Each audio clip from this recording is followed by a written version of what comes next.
दोस्तों आज हम लोग बात करेंगे डिफरेंस बिटवीन मूल अधिकार और निदेशक तत्व, यानी मूल अधिकारों और निदेशक तत्व के बीच में क्या डिफरेंस है। पहले पॉइंट की तरफ बढ़ते हैं तो मूल अधिकार ये नकारात्मक, जैसे कि राज्य को कुछ मसलों पर कार्य करने में प्रतिबंध करते हैं। निदेशक तत्व में पहला पॉइंट ये सकारात्मक है, राज्य को कुछ मसलों पर इनकी आवश्यकता होती है।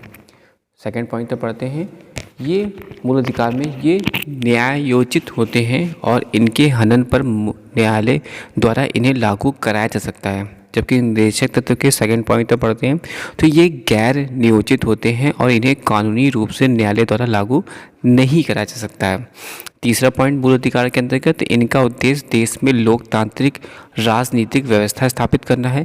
जबकि निदेशक तत्व में बात करेंगे तीसरे पॉइंट की, तो इनका उद्देश्य देश में सामाजिक एवं आर्थिक लोकतांत्रिक की स्थापना करना है। चौथा पॉइंट मूल अधिकार में ये कानूनी रूप से मान्य है, जबकि निदेशक तत्व में इन्हें नैतिक एवं राजनीतिक मान्यता प्राप्त है। पांचवा पॉइंट मूल अधिकार में ये व्यक्तिगत कल्याण को प्रोत्साहन देते हैं, इस प्रकार ये व्यक्तिगत है। पांचवा पॉइंट निदेशक तत्व में ये समुदाय के कल्याण को प्रोत्साहित करते हैं, इस तरह ये समाजवादी हैं।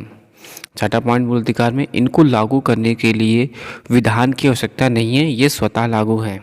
छठा पॉइंट निदेशक तत्व में इन्हें लागू रखने की विधान की आवश्यकता होती है, यह स्वतः लागू नहीं होते हैं।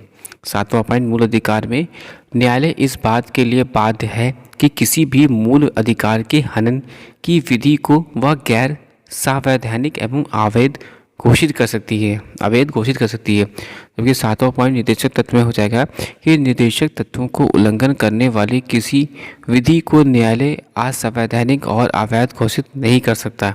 यद्यपि विधि की वैधता को इस आधार पर सही ठहराया जा सकता है कि इन्हें निदेशक तत्वों को प्रभावी करने के लिए लागू किया गया था। तो ये 7 पॉइंट है जिसके थ्रू हमने डिफरेंस समझाने की कोशिश की है मूल अधिकार और निदेशक तत्व। तो मूल अधिकार के जो 7 पॉइंट है इनको एक बार फिर से देख लेते हैं।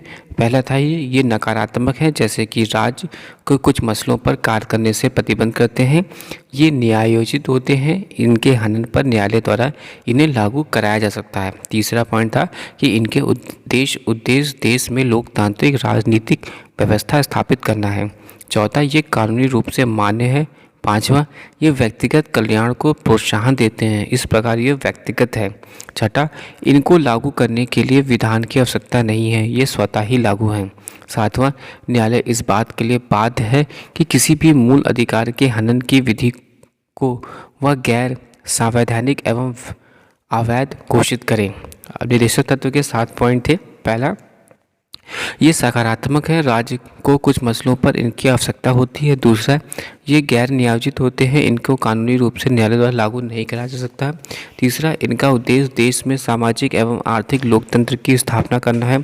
चौथा, इन्हें नैतिक एवं राजनीतिक मान्यता प्राप्त है। पाँचवा, ये समुदाय के कल्याण को प्रोत्साहित करते हैं, इस तरह ये समाजवादी हैं। छठा, इन्हें लागू रखने विधान की आवश्यकता होती है, यह स्वतः लागू नहीं होते।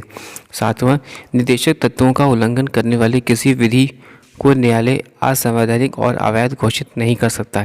यद्यपि विधि की वैधता को इस आधार पर सही ठहराया जा सकता है कि इन्हें निदेशक तत्वों को प्रभावी करने के लिए लागू किया गया था। Thanks for watching and sharing.